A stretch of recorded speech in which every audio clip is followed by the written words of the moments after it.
of insurgency, banditry, and kidnapping, the multifaceted approach. Your Excellency, sir.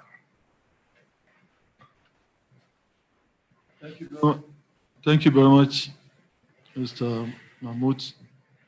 Let me start by giving thanks to Almighty Allah subhanahu wa ta'ala, who is His infinite mercy, put us together to honor our father, late Umaru Shinkafi Marafan Sokoto, who's in this field. We can, as one of my brothers says, is a guru. May Allah subhanahu wa ta'ala bless his memory. 10 minutes in this business, as far as I'm concerned, I think is too small for me. Understanding, as the presenter says, I'm in the center of this trouble of all my stay of 8 years in Zamfara State. But I'll do my best.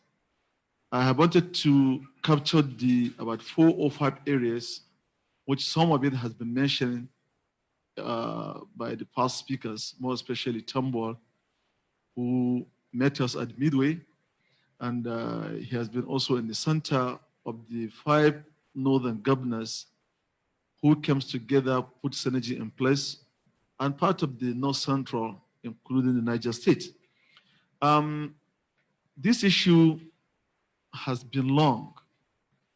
It's only that when you know the history, that I can understand the first speaker says for the past 10 years. It has been existing for over 3 decades. Why I came to know, Mr. President directed me that the trouble is too much. When he visited Zamfara on the Army Administration Day, sometimes in July 2016. And he mandated me to go and sit down with the locals and get in depth of the problem. And what he told me, he gave me the experience that they shared during the Civil War. Because you cannot achieve what you don't even have idea about it. You must get the knowledge, you must get the intelligence, you must get the base, you want to get the root of it before you uprooted it.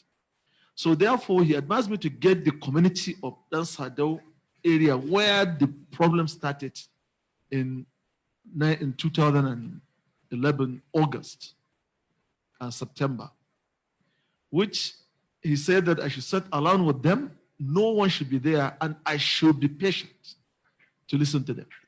And I have an interaction of over 4 hours. And the history is just mad.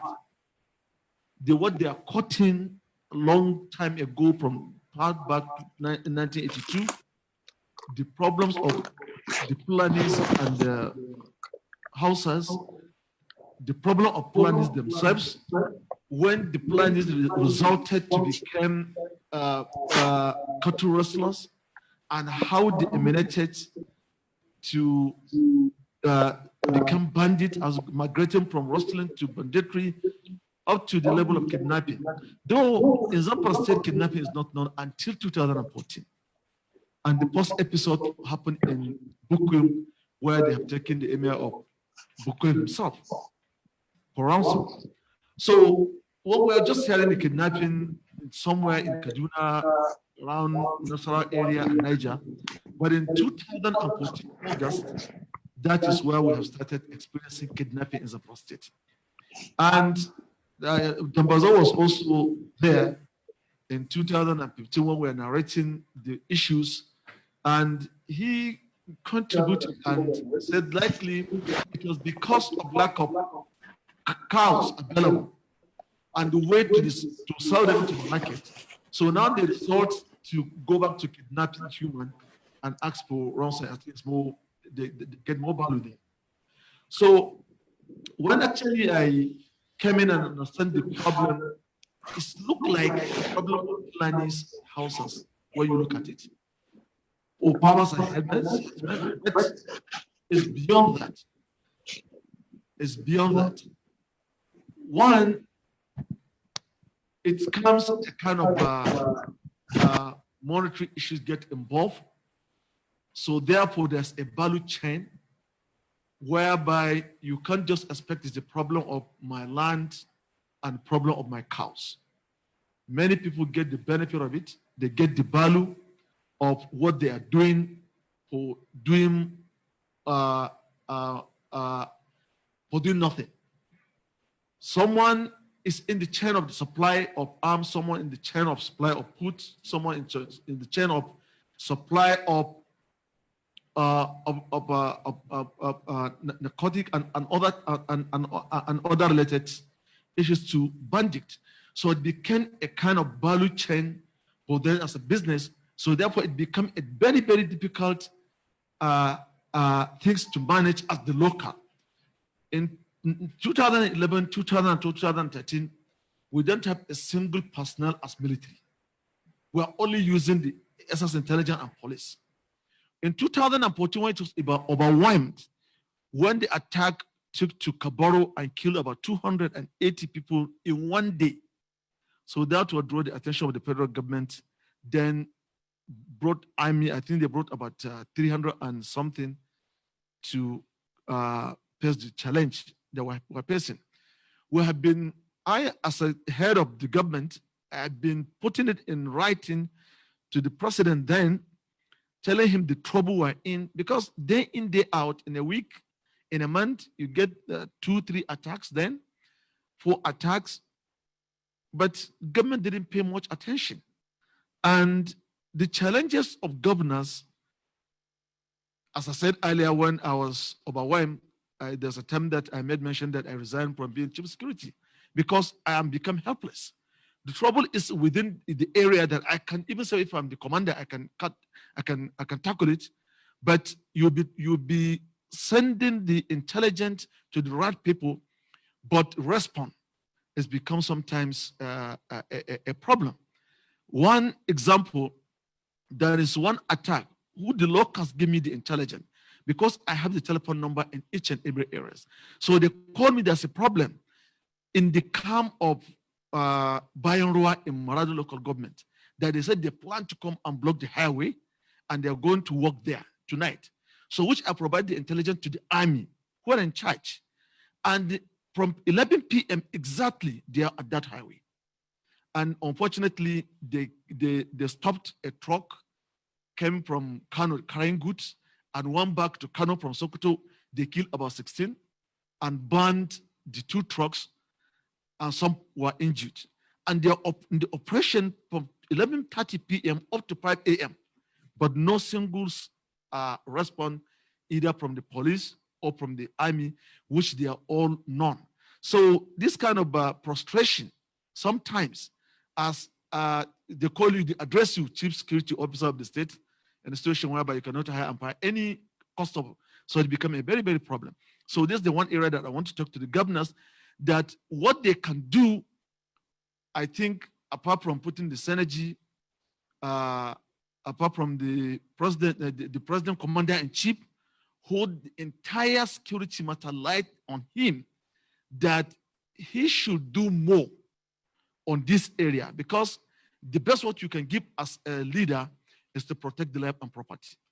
That's number one. So if that cannot be given to your people, then whatever you're going to provide for them, there is no meaning to them, because you are building, as I mentioned, the time without number saying, to build roads, to build schools, to improve the economy is for life to exist, to have a smooth life existence. If then the life is not there, the health is not there, then it has no any value.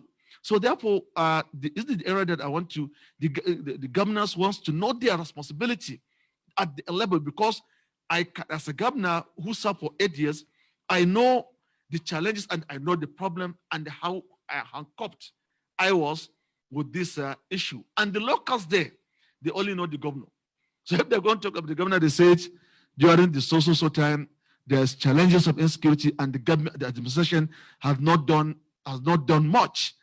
And perhaps the entire problem is not like on the governor's hand.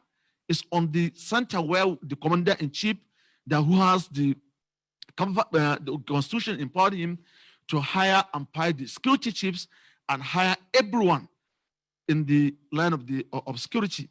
So therefore, this is the second item that the federal government, as the Tembo mentioned, says earlier, that the problem of manpower, the problem of equipment, and also the synergy between between the security agencies should be tackled. If that is achieved, definitely we will see a lot of progress. Then also the border, the issue of border control, we must pay attention to it because it's one of the key problems. I can tell you that I was a certain governor when these people decided to contribute money and bring arms. And each and every Fulani in Zamfara state were taxed either to give money or to give a cow. So they contributed money and go across our border or down to Libya and bring arms because they said they are under siege by the Hausas. And by extension, up to Central Africa. They invited their people whenever they want to have a kind of activity of attack, they want to do to a community. They invite people from the bordering, from the neighboring states, and they came from neighboring nations, came and do the attack and then get away. Sometimes you'll be wondering, what are they trying to achieve by doing what they are doing? Because they want and kill and destroy the economic activities in the community. They put their houses, burn the houses, and eventually they went out without taking anything. So when you look at it, you say, what is the benefit of this attack? Sometimes it comes to our knowledge that some of the locals, between them, there's a fight, or the Hausas went and killed one Fulani somewhere 3 years ago, 2 years ago, but it's still in the memories of Fulanis that they are going to take revenge. So therefore, they invite people to kill 20, 30, 18 at a time, sometimes 40, 45, 50. And as the presenter says, sometimes they have more intelligence than our security. For instance, in Kizara, sometimes in 2014, when I got intelligence from the police and NIA that these people, they are coming from Niger to attack that particular village. I get the information, then I quickly come to Abuja and met with the IG, then that is MD Gusau, and I told him, this is the intelligence from you. And what I have is only 4-5 units. So I need more units so that they can take the area of Kalgo down to Keta and other areas in the state. So he gave me about 5 units, more additional 5 units of mobile. That's making 63 each. In that particular place, there is 2 units who stayed there for about 4 months. But within a short time, the police commissioner met me and said he get what do you call it? He get signal that he should move that to Kebbi State and Sokoto State. Then I warned him. I said, no, you know, we have getting intelligence that there are people that are waiting to bring attack in that particular place. So if you move them, definitely will be a problem. But what you're going to do, if it becomes necessary to move them out, so move them, but you should place the same 2 units in that particular place. Because if you do that and they get the information, the attack they have been planning to take for a long time, for 3-4 months, they will not succeed, they will do it. He said, okay. I thought what I advised is understood by the police commissioner. He didn't move them until when I left for Ukraine to go for the student graduation that I graduated in the indigenous that we sent there to study medicine. I landed in Ukraine when I got the call from the then Minister of Works. That's Bashir Good. I had this attack in Kizara. I said, well, I have no information. I'm just landing now. So he said they attacked Kizara and they killed 48. Then I said, before I came, tell the IG to move that commissioner out because these are my conversation with him. And this is what I told him that he should do if it's come necessary for him to move those that are there, because they will get the information, the security men are not there. So they will just quickly attack.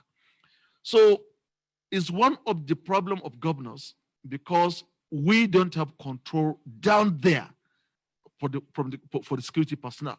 So more or less, our own, as Chambo says, is for us to give financial support, sometimes to get them vehicles, start the frequent security meeting, and that's all. The influence of the governor is not much as that influence of IG to the police. The influence of the governor is not as that much of chief of army staff to the army, as well as the chief of air staff. So they took order from them, not from the governor. So what the governors are actually doing is just a local issue that they can be able to do one or two things. But I think if the likely, which is not possible, to look at the constitution, we have a former speaker here, and eventually the former speaker who was the governor of Sokoto, maybe in the future, they can adjust and give more powers to governors on what they can do about the issue of security. I think that would be also of help. Then what the model says also, I want to chip in there, the farmers, though it's beyond that now. When we had a meeting with the Vice President Osibanjo as a chairman on this problem, we look at it. What do we have gazetted in the grazing areas? We look at the land at that time in 1976, and we look at the population, and we look at what is whole issues. So now, what they gazetted in 1975 and what we have now, people need more land to farm. We have population. So the areas that are reserved, meant for grazing, can no longer be possible for them to continue to be for grazing. But what we should do, we should get a new technique on how we're going to rear our cows. We mentioned there, though we cannot because of the economic vulnerable we are, we cannot compare, but we have to copy to some extent that in the United States, they stopped grazing since 1848. So therefore now, we want to continue with the grazing, and we have a problem of land, and we have a problem of ethnicity, because it's not the same people in the United States that are doing the grazing, and it's not the same people in Nigeria. They are doing the same thing, Fulani and houses, though Fulani are well known with the issue of rearing cows, and the others are known for farming. So there's all a problem surrounding the whole situation in Nigeria that is completely different. But government need to do something in the issue of the new method, though when the issue of Ruga come up, there's so many criticism on it, but I don't even know why the criticism on the issue of Ruga and the issue of what the government is planning to change the whole scenario on how the cattle are to be grazed. Because now a farmer of as important as farmer who is growing maize or rice is also the one that who's running cattle is also important to the economy. So the way you give support to the farmer who's producing rice, who's producing maize, who's producing yam and coconut and other farm products, equally is important to find a way that you are going to smoothen the way of life of those that are rearing cows because of their importance. As I said, 10 minutes will not be enough for me as a person who centered of the trouble for the past 8 years of my stewardship as the governor of Zamfara State.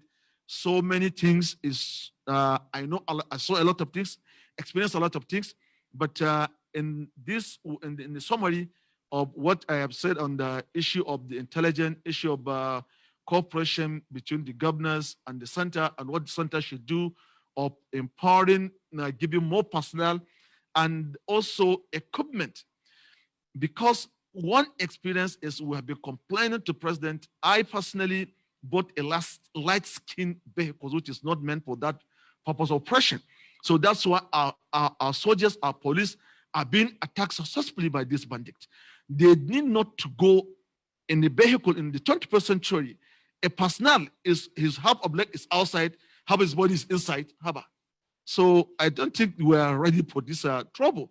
So we need to do more on the issue of getting the right thing, because for instance, I do say, I didn't join soldier for me to die, but I'm joined soldier for me to give what I have, what God has given me for my country, to protect the territorial integrity of it, as well as SS as well.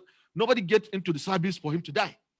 Was for him to give what's possible. So therefore, he needs to be supported with what is necessary for him to do his job. Thank you very much for giving me the opportunity to have taken a longer than necessary. I'm sorry, so because of my experience on this. Thank you very much. Excellency, we entirely understand that you have so much to say, because I don't think any ruler in Nigeria knows this problem more than you do, because you are the main point man and the main state that suffered the worst from banditry and insurgency. Unfortunately, we are pressed for time, so we had to press you to round up. We thank you very much, Your Excellency Abdulaziz Yari Abubakar, the former governor of Zamfara State.